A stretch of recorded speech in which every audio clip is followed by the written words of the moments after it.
Very important, education. Bakit? Eh gusto nga natin magkaroon ng production line ng mga Pilipino na matitino, hindi magnanakaw. Sipin mo yung nangyayari ngayon, yung pinroduce nating mga senator, congressman, panay magnanakaw, di ba? Yung ginawa mong DPWS, magnanakaw rin. Puta, sindikato kayo, presidente mo ngayon, magnanakaw din, lintik na. So imagine, yun ang failure natin. Yung production line natin ng Pilipinas, we have to take a look at it. Education. And the 1987 Constitution realized that because priority education is expenditure. But we have to correct that now. Why? It's not just education now. 40 years thereafter, ano ba nangyari sa bansa? Ayun pa rin, magnanakaw pa rin eh.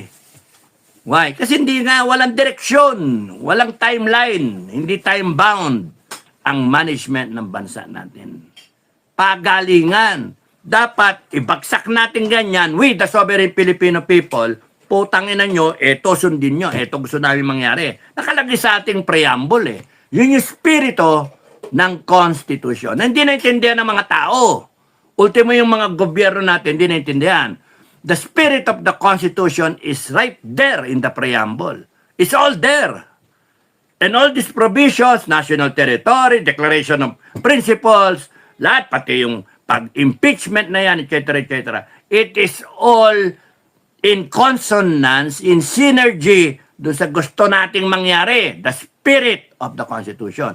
We, the sovereign Filipino people, do ordain, binasbasan natin, and promulgate this Constitution. Basahin ko ng buo.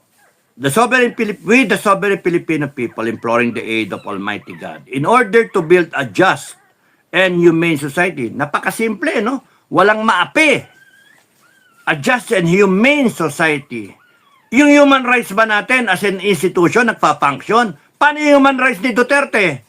Binibira ninyo yung human rights na mga namatay, EJK, alleged pa lang. Allege. So kung may pumatay man, nagte-take ng responsibility Duterte, then let it be proven in Philippine courts, not in ICC. Puta nga, yun nga ang problema sa hypocrisy nito ng human rights natin. That's why I want it abolished. I want it changed. I want it remodeled, reorganized, reindoctrinated because your sense of human rights has an on and off switch. Lintek, paano yung human rights ng mga sundalo, ng mga PNP? Binira ng binira, inambus. Paano yung human rights ng mga namatay na mga bata na nirecruit nitong putragis na CPP, NPA, NDF? Pero importante sa inyo yung human rights ng mga NPA, yung mga commander, yung mga mambabatas nyo na NPA, mga CPP, NPA, NDF. Lintik na sistema natin yan. I want it shut down. And then, i-reorganize natin, ayusin natin. Ilagay natin yung gusto natin. Pantay. Sangayon sa batas. Di ba? May korte tayo Dadalhin ninyo si Duterte sa pananagutin nyo sa ibang bansa. Puta na, dito dapat siya managot. Kung totoo yung sinasabi nyo. Di ba? Anak ng to ako. Tapos si Marcos, paano yung human rights ng taong bayan? Ninakaw yung trilyon natin, 4 na taon, budget. Ano mas yung pinatay na tao, kaya namatay do sa flood control na yan. Puta na yan, pare may mga namatay. Paano yun to? Dapat yung BBM na yan, dalhin din sa ICC yan pagkatapos niya. Hindi, ayoko. Ayokong dalhin niya sa ICC. Dito yan, sa flagpole, sa Luneta. Puta na, araw-araw, puntahan niya ng taong bayan, tusukin ng karayom. Animal, mga tarantadong mga yan. Ang sisiba Pero, ginagamit ang batas para nakawan tayo. Nintik na mga yan. Para itago yung pagnanakaw nila. Walang yan. Bebenta niya yung ginto. Hindi natin alam saan napunta. Kakuntsaba niya yung pagbibitayin namin kayo, lintik kayo. Mga gago kayo. Ang maliwanag yung ginawa ninyong pang-aapi sa taong bayan. maliwanag yung ginawa yung nilagay nyo sa kinumpromiso ninyo, ang kinabukasan ng mga pamilya namin. Kaya dapat yan, pagbayaran ninyo lahat. Tangina nyo, mga walang iya kayo. Mga kababayan, sabihin natin gusto natin. Sali kayo sa amin, hindi. Kayo ba, sundalo kayo ng taong bayan? Sundalo ba kayo ng mga Pilipino? Yes or no? Pagka yes, you wear a white ribbon. We provide. Magdala yung mga kababayan. Kaya don't forget kayo mga kababayan, may dala kayong white ribbon kahit papano. Or white handkerchief or whatever, anything white na pwede nyo ibigay at ibigay sa kanila. Yung iba, meron akong mga sorry. May mga kasama ako na pumunta talaga doon na may white ribbon. Hanggang ngayon, binigay sa akin white ribbon na sa akin pa hanggang ngayon Ibibigay ko yan doon sa magsuot ka. Kung ayaw mo, wag. Di kita pipilitin. Ibig sabihin, pag hindi mo sinut yan, alanganin ka na kumampi sa taong bayan. Therefore, kalaban ka ng taong bayan. Ganun lang kasimple yan.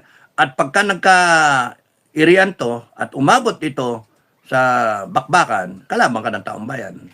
Ganun kasimple. You take a choice. You take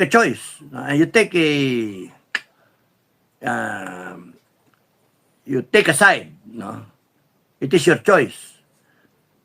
You pick a side. Taong bayan o yung mga magnanakaw. Ganun lang kasimple.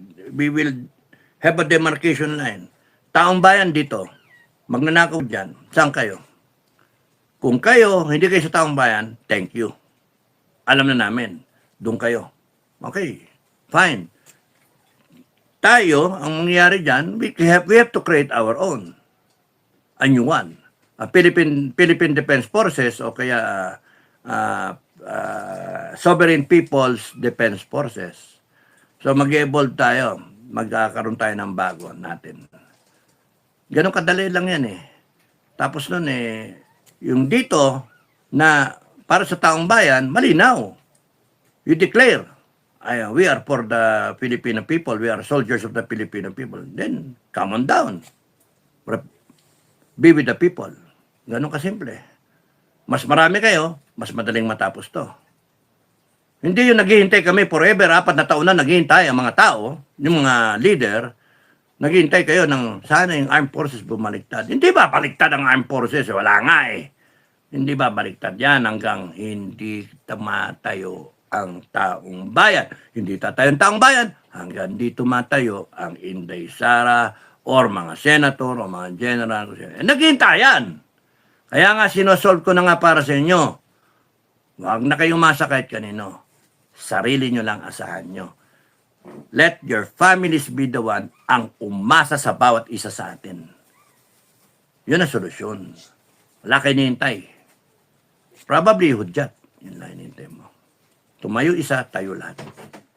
At pagka lahat tayo nakatayo, we demand accountability, we demand a correction sa lahat ng to. We reboot everything. That's the beauty of it At yung hinihintay nilang AFP tsaka PNP na pwedeng mangyari o pwedeng hindi mangyari, sa akin, may solusyon na ako Hindi ko pipilitin ng AFP tsaka PNP. Hindi. Magre-recruit tayo ng sarili natin from our ranks. From our ranks. I would rather trust you at mga kasama na tumayo. Mas mapagkakatiwalaan ko yan kesa sa ayaw tumayo. At nakikinig lang kung kailan tatayo, oportunista. Ayoko ng ganon. Pag tatayo. Kaya nga, simple lang tanong ko Saan ba kayo? Taong bayan?